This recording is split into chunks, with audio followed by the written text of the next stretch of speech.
안녕하세요. 오늘의 건설의 김 차장입니다. 오늘은 승강기 삭도 공사업 면허에 대해서 안내드리도록 하겠습니다. 자, 2022년부터 면허가 통합이 되면서 승강기 공사업과 삭도 공사업 이 두 면허가 합쳐졌어요. 그래서 면허명 자체는 승강기 삭도 공사업이고 다만 이 면허를 낼 때 주력 분야를 선택하게 되세요. 내가 승강기 설치업을 할 거다. 당연히 승강기 설치 공사를 주력 분야로 선택하시고 삭도 설치를 하실 거다. 그러면 삭도 설치를 하시면 되는 거고요. 두 개 다 하고 싶다라고 하면 주력 분야를 두 개 다 선택하셔야 돼요. 하나만 선택했다고 해서 두 개를 다 할 수 있는 건 아닙니다. 면허명은 하나이지만 반드시 할 업무에 맞춰서 주력 분야를 별도로 선택하셔서 면허를 내셔야 하는 겁니다. 자, 그러면 승강기 설치공사, 삭도 설치공사의 이제 업무 범위에 대해서 간단하게 말씀드릴게요. 지금 면허를 내려고 준비를 하시는 거니 사실 어쩌면 저보다 더 이 면허로 어떤 업을 할 수 있는지 잘 아실 거예요. 간단하게만 넘어가면요. 승강기 설치는 우리가 흔히 말하는 승강기, 엘리베이터, 뭐 에스컬레이터라던가 아니면 기계식 주차 설비 공사. 우리 기계식 주차장을 만들 때도 이 면허가 필요하십니다. 자, 그리고 삭도 설치는 우리 리프트, 케이블카 요런 것들을 하는 거고 아무래도 케이블카나 리프트를 되게 흔하게 하시는 일은 아니기 때문에 굉장히 특수한 몇몇의 업체들만 좀 따시는 면허세요. 삭도 설치 공사 같은 경우에는. 자, 그러면 이 면허를 발급받기 위해서 준비하셔야 되는 등록 기준에 대해서 설명드릴게요. 첫 번째, 자본금. 자본금은 1억 5천입니다. 법인 사업자에서 면허를 내시던 개인 사업자에서 내시던 이 1억 5천이라는 거는 동일하고요. 자, 여기에서 자본금이라는 걸 어떻게 충족해야 되냐 이 부분에 대해서 설명드릴 건데요. 자, 자본금은 크게 납입 자본금이 있는데요. 이 납입 자본금은 법인 사업자에만 해당되는 개념이에요. 우리가 법인이시라면 이렇게 등기부 등본이라는 게 있으실 거예요. 등기부 등본에 보면 자본금이 들어가 있어요.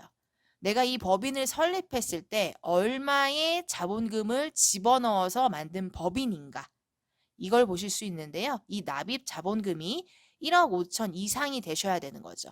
그래서 지금 여기 보시면 예시를 보면 5천만 원이잖아요. 그러면 적어도 1억 이상 증자가 되셔야 된다는 내용입니다. 개인 사업자 같은 경우는 이런 등기 같은 게 존재하지 않기 때문에 아예 무시해 주시면 돼요. 이 납입자본금 같은 게 필요 없다라고 일단 생각하시면 되고요. 자, 두 번째, 실질 자본금이 필요하신데요. 이 실질 자본금은 법인 사업자이시던 개인 사업자이시던 무조건 준비가 되셔야 돼요. 자, 여기서 또 많이들 헷갈려 하는 거. 실질 자본금이란 게 과연 무엇이냐? 그리고 내가 어떻게 준비를 해야 적격한 것인가? 이게 현재 회사의 상태에 따라 달라져요. 자, 예를 들어 신규 업체. 여기서 신규 업체라는 건 설립일로부터 90일이 되지 않은 회사를 말합니다.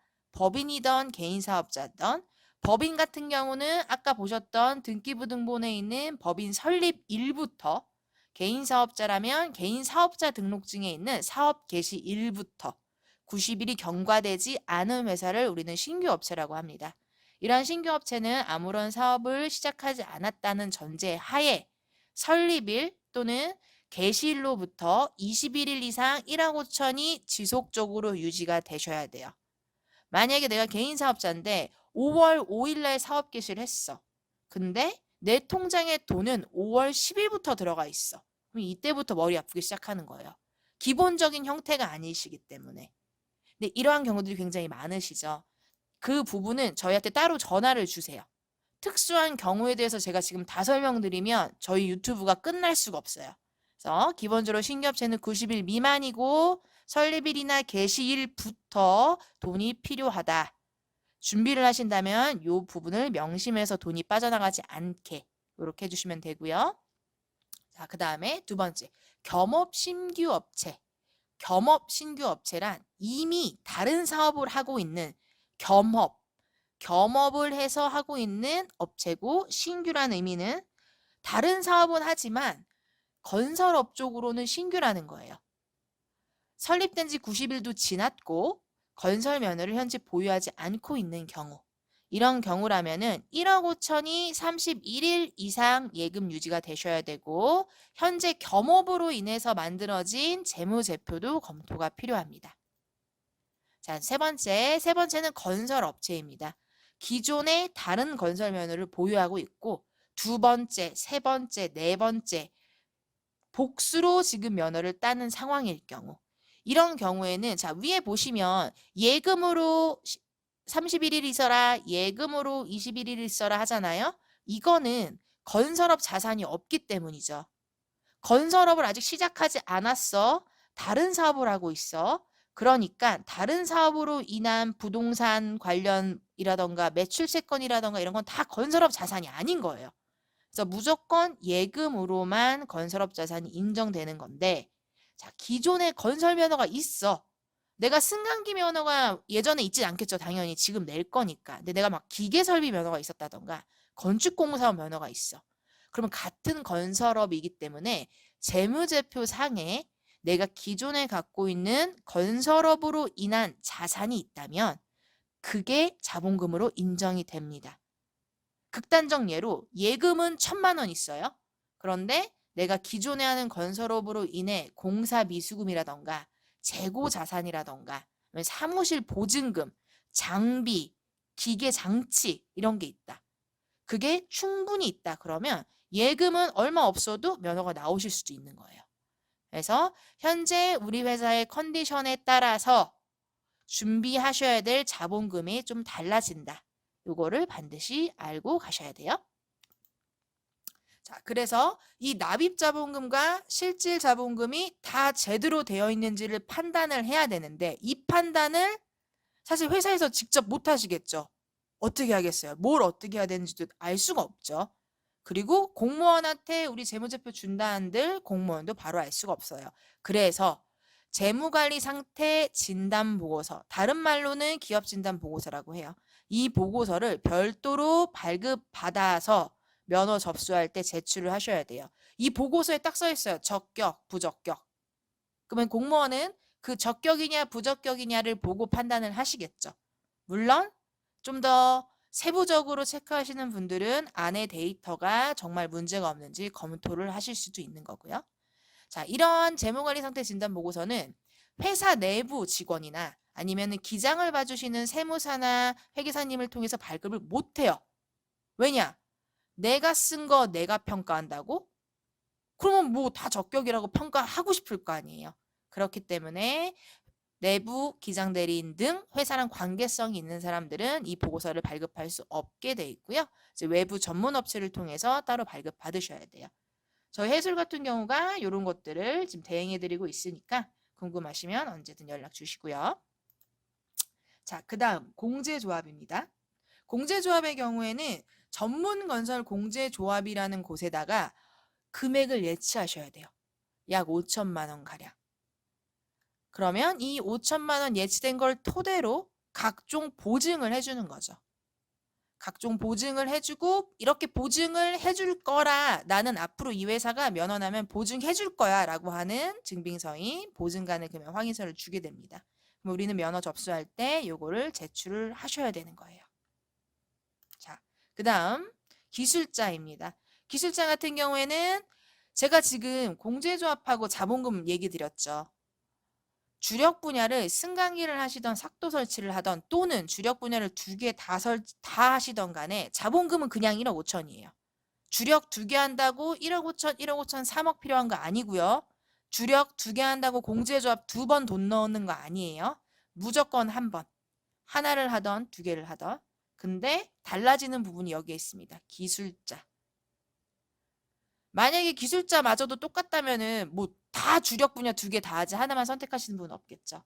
차이점이 기술자예요. 승강기 설치 같은 경우에는 2명의 기술자가 필요하시고 삭도 설치 같은 경우에는 5명의 기술자가 필요하신 거예요.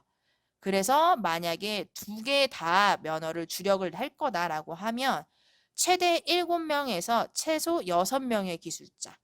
6명의 기술자가 될 수 있다라는 거는 승강기와 삭도에 모두 해당되는 자격증이 있는 사람이 있어야 돼요. 그러니까 중복으로 여기저기 낄 수 있는 사람이 있으면 6명으로도 총 가능하고 그렇지 않으면 7분. 물론 주력분이 하나씩 만난다면 당연히 2명, 5명 이렇게 따로 있으셔야겠죠. 관련된 자격증명은 너무 많아요. 이 부분도 저희 해설로 연락 주시면 제가 따로 설명드릴게요. 그리고 현재 우리가 갖고 있는 자격증이 뭐뭐 있어요 라고 하면 제가 돼요, 안 돼요 이렇게 설명해 드리는 게 가장 빨라요. 자, 그리고 기술자는 핵심이에요. 상시근로 필수예요. 상시근로라는 의미 자체가 우리 회사에 4대 보험 가입 제대로 돼 있어야 되고 다른 회사에 이중 취업돼 있거나 별도의 개인 사업자든 법인 사업자든 운영하시면 안 돼요. 저한테 많이 문의하시는 게 이분이 건설 관련된 일이 아닙니다. 다른 일로 개인 사업자 있습니다. 다른 업을 하고 있는 회사의 임원으로 돼 있습니다. 안 돼요. 같은 건설업이든 그렇지 않던 이중 취업은 그냥 안 돼요. 여기서 유일하게 할 수 있는 거, 이중으로 할 수 있는 거 유일하게 주택 임대 사업. 그것만 가능해요. 임대 사업은 상시 근로에 지장을 안 주니까. 내가 건물이 있어서 그냥 월세 주고 전세 주는 거잖아요. 그것만 가능해요. 그거 말고는 그냥 안 된다라고 보시면 됩니다. 자, 그 다음 사무실 및 장비 요건인데요. 승강기 설치 공사업은 사무실 있으시면 돼요. 장비 필요 없어요. 삭도 설치 공사업 같은 경우는 사무실 당연히 있어야 하고 장비도 필요해요. 기중기, 용접기, 윈치, 발전기 이러한 장비도 다 있어야 돼요. 그리고 이 장비가 제대로 보유하고 있다라는 뭐 등록 서류라던가 사진, 견적서 이런 것들 다 들어가야 돼요. 제대로 있어야 하고 그리고 사무실 요건. 사무실 요건은 제일 중요한 게 이거예요. 건축법상 용도. 건축물 대장 떼면 나와요. 용도 뭐라고 써 있는지. 그 용도가 근린생활시설이나 사무실이면 문제 없고요. 공장, 창고, 주택 여러 가지가 있죠. 주택은 어디든 무조건 다 안 돼요. 근데 공장이랑 창고는 또 지역마다 확인이 필요해요.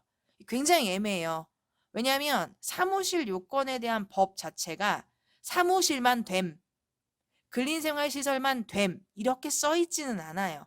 그렇다고 해서 창고도 됨 이렇게도 또 안 써 있어. 그래서 지자체별로 이 법을 얼마나 유하게 해석하느냐에 따라서 어디는 공장 받아주는데 어느 지역은 또 안 된다 그래요. 굉장히 아이러니하죠. 법을 가지고 전국이 통일돼야 되는데 그게 안 돼요. 무조건 확인하셔야 된다는 거.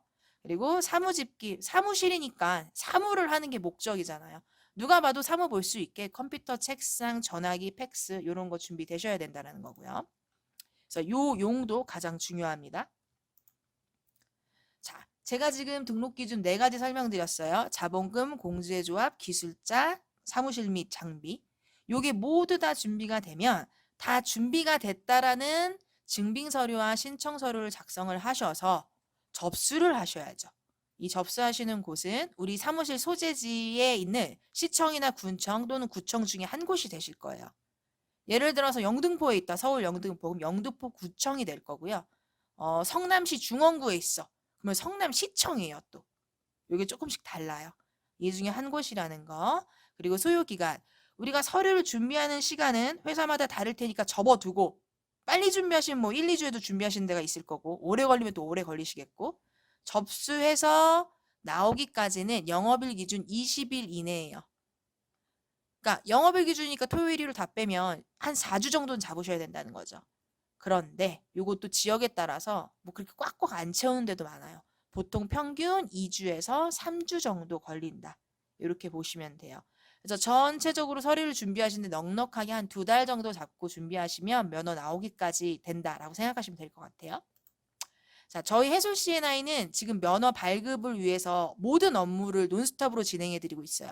법인을 설립한다거나 아니면 또 등기부등본상 증자가 필요하다던가 재무관리 상태 진단보고서를 발급하고 그다음에 공제조합이나 관청에 들어가는 서류를 저희랑 함께 검토하고 저희가 작성해서 접수하는 것까지 논스톱으로 업무를 해드리고 있으니까 궁금한 부분이 있으면 언제든지 연락 주시고요. 저희 여기 상담 전화번호 031-698-2323 여기로 전화 주시면은 제가 친절하게 설명드리도록 하겠습니다. 자, 이상 오늘의 건설의 김 차장이었습니다. 감사합니다.